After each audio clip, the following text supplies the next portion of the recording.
नमस्कार। खबर दमदार की शुरुआत करते हैं एक बड़ी खबर के साथ जो बरेली से है, जहां पर कुछ दबंगों ने एक छात्र की जमकर पिटाई कर दी है। बेल्ट से बड़ी ही बेरहमी से छात्र को पीटा गया है। तस्वीरों में आप देख सकते हैं किस तरह से दबंग छात्र के साथ मारपीट कर रहे हैं। बारादरी थाना क्षेत्र के बरेली कॉलेज की ये तस्वीरें हैं, जहां पर कुछ दबंग एक अकेले छात्र को बेल्ट से पीट रहे हैं। हालांकि दबंग ऐसा क्यों कर रहे हैं, इसके बारे में कोई जानकारी अभी तक नहीं मिल पाई है, लेकिन ये तस्वीरें हैरान कर रही हैं। कैसे दबंग बेखौफ होकर इस छात्र की बुरी तरह से पिटाई कर रहे हैं। तमाम लोग भी वहां पर मौजूद हैं, लेकिन हर शख्स वहां पर तमाशबीन बना हुआ है। हमारे सहयोगी हरीश इस वक्त बरेली से हमारे साथ जुड़ चुके हैं। हरीश, क्या जानकारी है इन तस्वीरों के बारे में? देखिए अमित, ये पूरा मामला बरेली कॉलेज का है और अभी तक जो प्राइम फेसी चीजें निकल के आई हैं वो बता रहे हैं कि कोई लड़की से प्रेम विवाह का मामला है और जिस प्रेमिका को लेकर कमेंटबाजी को लेकर आपस में झगड़ा हुआ और हालांकि ये विवाद पिछले 3 दिन से चल रहा है और कुछ बाहरी लोगों ने बरेली कॉलेज में आकर ऐसी उद्दंडता की है और जो वीडियो बनाकर उन्हीं लोगों ने वीडियो बनाकर सोशल मीडिया पर वायरल किया है। हालांकि इस पूरे मामले की कॉलेज प्रशासन अंदरूनी जांच कर रहा है, लेकिन उनका साफ तौर पर यह भी कहना है कि अभी तक हमारे पास कोई लिखित तहरीर नहीं है। सोशल मीडिया पर वीडियो तमाम चैनल्स पर वायरल हो रही है, लेकिन बावजूद उसके कोई कार्रवाई करने के लिए पुलिस अभी तक तैयार नहीं है। लेकिन तस्वीरों में आप साफ तौर पर देख पा रहे होंगे कि 1 दर्जन लोग 2 लोगों को किस तरीके से पीट रहे हैं और लात मार रहे हैं, कभी और कभी जो बेल्ट और डंडे से भी पिटाई करते हुए नजर आ रहे हैं, लेकिन बावजूद पुलिस अभी तक कोई कार्रवाई नहीं कर पाई है। ठीक है हरीश, बहुत शुक्रिया आपका हमारे साथ जुड़ने के लिए और जानकारी तक पहुंचाने। और पीएफआई से जुड़ी एक बड़ी खबर है। कल गिरफ्तार हुए पीएफआई के 2 सदस्य बदरुद्दीन और फिरोज खान को आज कोर्ट में पेश किया गया, जहां से दोनों आरोपियों को 7 दिन की न्यायिक हिरासत में भेज दिया गया है। अब एटीएस दोनों आरोपियों से 2 मार्च तक पूछताछ करेगी। बदरुद्दीन और फिरोज खान को कल भारी मात्रा में विस्फोटक के साथ गिरफ्तार किया गया था। आरोप है कि दोनों आरोपी साथियों के साथ मिलकर यूपी को दहलाने की साजिश रच रहे थे, लेकिन फिलहाल गिरफ्तार कर लिए गए और अब इनको 7 दिन की रिमांड पर भेज दिया गया है। पीएफआई के मिलिट्री कमांडर बदरुद्दीन के नेटवर्क और निशाने पर होगी पूछताछ। यूपी एटीएस को बदरुद्दीन और उसके साथी फिरोज खान की 7 दिन की कस्टडी रिमांड मिल गई है। ये रिमांड 24 फरवरी तक चलेगी। रिमांड के दौरान बदरुद्दीन और पीएफआई के उत्तर प्रदेश में नेटवर्क और उसके निशाने पर कौन कौन सी बड़ी हस्तियां या स्थान थे, इसके बारे में होगी पूछताछ। कानपुर सेंट्रल स्टेशन पर कल लाल रंग के बैग में 1 करोड़ 40 लाख रुपए मिलने के मामले में पीएफआई कनेक्शन की बात सामने आ रही है। कल स्वतंत्रता संग्राम सेनानी एक्सप्रेस जो दिल्ली से बिहार जा रही थी, उसमें कंट्रोल रूम को खबर मिली कि एक संदिग्ध अटैची दिख रही है। रेलवे के अधिकारियों ने जांच की तो 1 करोड़ 40 लाख रुपए मिलने से अधिकारियों के होश उड़ गए। जीआरपी इंस्पेक्टर के मुताबिक कानपुर से दिल्ली तक सीसीटीवी फुटेज को खंगाला जा रहा है। जांच में कुछ अहम दस्तावेज और सबूत हाथ लगे हैं, जिससे पीएफआई कनेक्शन से भी इनकार नहीं किया जा सकता है। इसमें रेलवे के बड़े अधिकारी भी शामिल हो सकते हैं। अब इस पर जांच चल रही है, जो भी उचित कार्रवाई होगी वो की जाएगी। जांच सब तरफ चलेगी। दिल्ली से कुछ फुटेज भी निकाले जा रहे हैं सीसीटीवी? हाँ, सीसीटीवी फुटेज निकाले जाएंगे और जो भी उचित कार्रवाई होगी सारी की जाएगी वैधानिक। तो जांच उसकी चल रही है, उसमें कुछ क्लू मिले हैं, उसी आधार पर कार्रवाई होगी। कोई फंडिंग है इस तरह की या हाँ जो भी है तो उसी हिसाब से चलेगी। अधिकारी जहां एक और जांच में जुटे हैं तो वहीं इस 1 करोड़ 40 लाख रुपए को पीएफआई के फंडिंग से भी जोड़कर जांच की जा रही है। वीडियो जर्नलिस्ट आशीष पांडे के साथ Amit Ganju, news 18 Kanpur. Gomti river front घोटाले में सीबीआई ने चार्जशीट कोर्ट में दाखिल कर दी है। चार्जशीट में रूप सिंह यादव और राजकुमार को आरोपी बनाया गया है। हिमांशु गुप्ता और उसके भाई के खिलाफ भी चार्जशीट दाखिल कर दी गई है। धोखाधड़ी के आरोपों पर सीबीआई ने जांच शुरू की थी और अब सीबीआई की तरफ से चार्जशीट दाखिल कर दी गई है।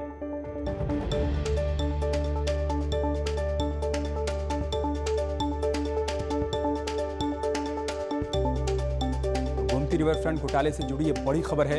इस मामले में सीबीआई ने जांच के बाद स्पेशल कोर्ट में चार्जशीट दाखिल कर दी है।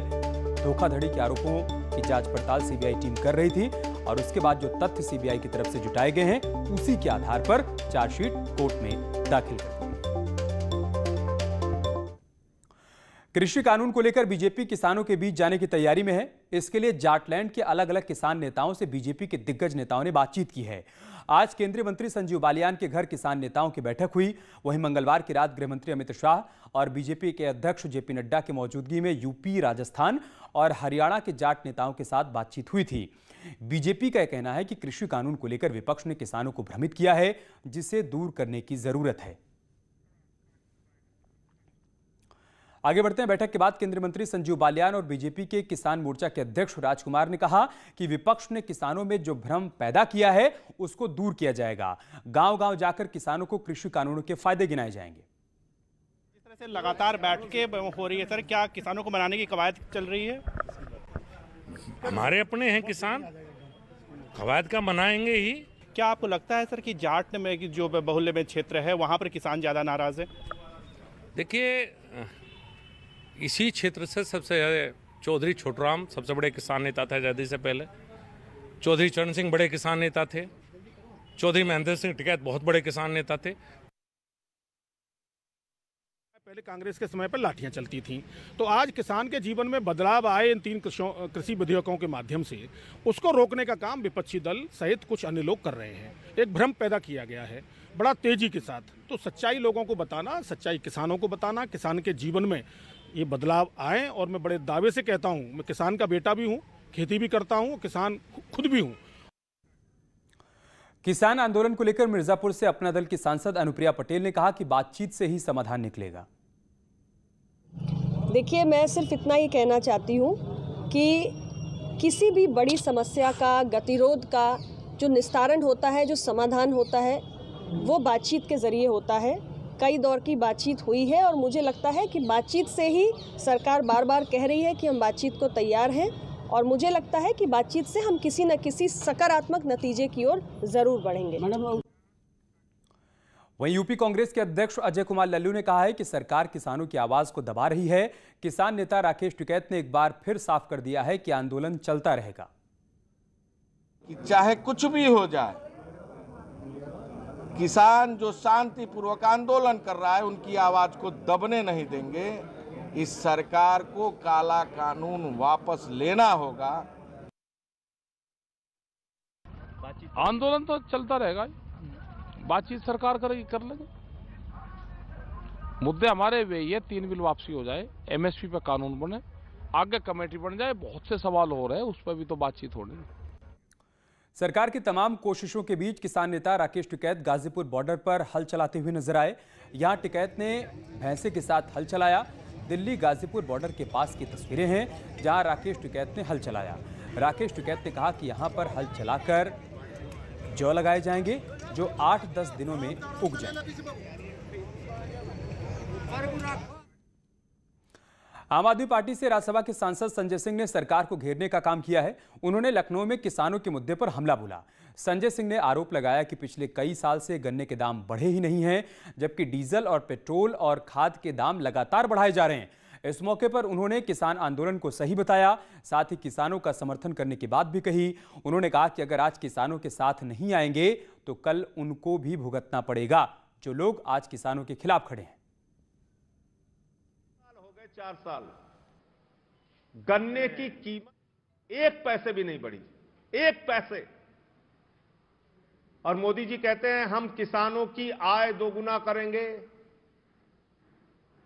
4 साल में पेट्रोल डीजल का दाम कहां से कहां पहुंच गया, खाद का दाम कहां से कहां पहुंच गया, सिंचाई का दाम कहां से कहां पहुंच गया, लेकिन 4 साल में गन्ने का 1 पैसे भी दाम नहीं बढ़ा।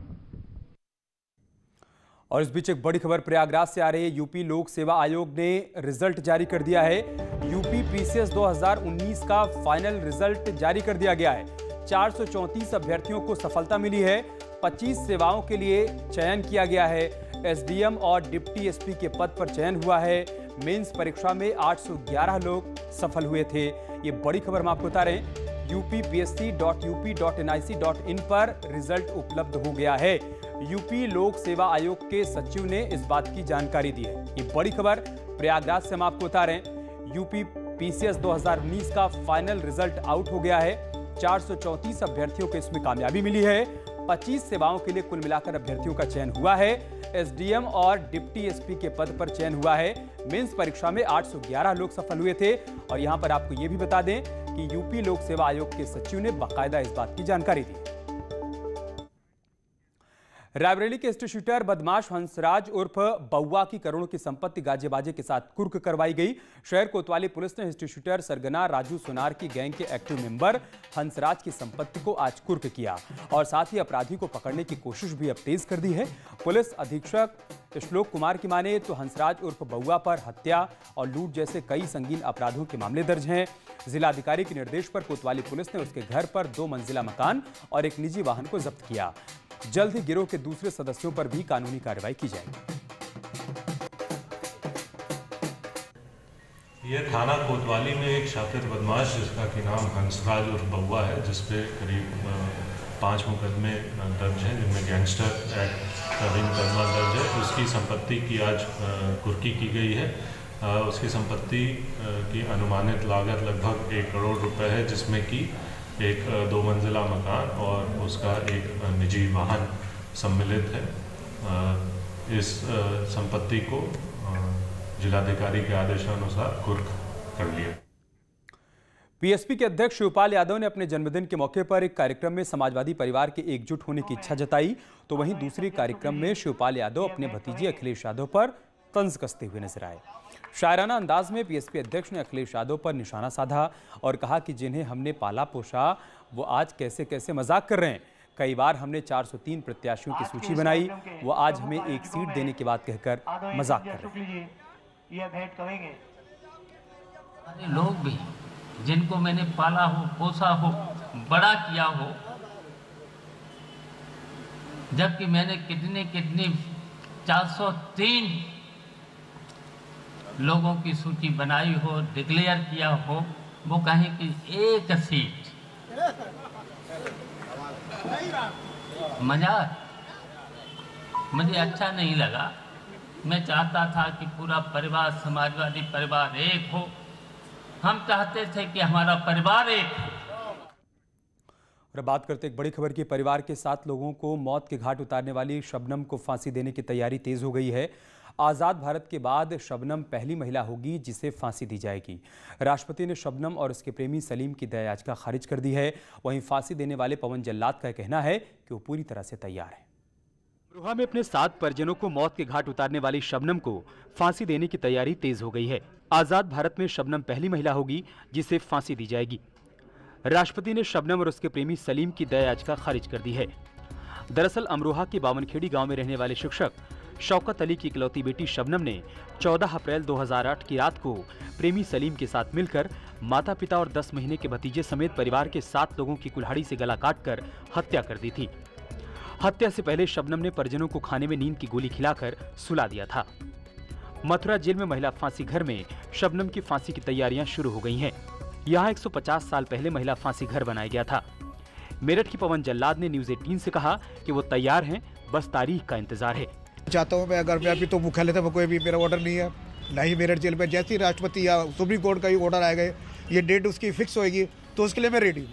इश्क की खूनी दास्तां करीब 13 साल बाद फांसी के नजदीक पहुंचती दिख रही है। और अब बात करते एक अच्छी खबर की। कहते हैं कि बुलंदियों पर पहुंचकर भी अपनी जड़ों को कभी नहीं भूलना चाहिए। मिस इंडिया 2020 की रनरअप रही मान्या सिंह की यह तस्वीर यही बयां कर रही है। यूपी की देवरिया की रहने वाली मान्या सिंह अपने पिता के साथ ऑटो से मुंबई में एक सम्मान समारोह में पहुंची। यही नहीं, मान्या ने कार्यक्रम में जाने से पहले अपने माता पिता के पैर छूकर आशीर्वाद भी लिया। इस दौरान मान्या के पिता की आंखें नम हो गईं, जिसके बाद मान्या ने अपने माता पिता को गले लगा लिया। 2 तस्वीरें देखिए आप। मान्या अपने पिता के साथ ऑटो में सवार होकर उस कार्यक्रम में शामिल होने के लिए पहुंची। उन्होंने अपने माता पिता के पैर छुए। इस दौरान उनके पिता काफी इमोशनल हो गए, जिसके बाद मान्या ने दोनों को गले लगा लिया।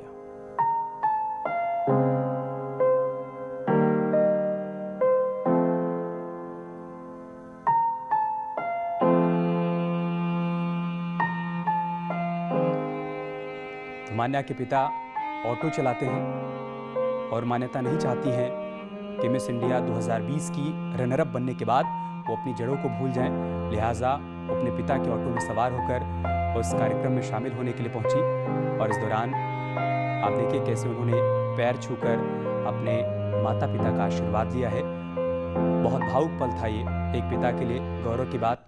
बहुत संघर्ष किया उन्होंने मान्यता को यहाँ तक पहुँचाने में, लेकिन मान्यता ये नहीं भूल पाई कि उनके पिता ने उनको यहाँ तक पहुँचाने के लिए क्या कुछ त्याग किया है, क्या बलिदान किया है, क्या संघर्ष किया है। लिहाजा उन्होंने सभी के सामने पैर छूकर अपने माता पिता को गले भी लगाया। इसके साथ इस बुलेटिन में इतना ही। खबरें जारी हैं, आप बने रहें हमारे साथ।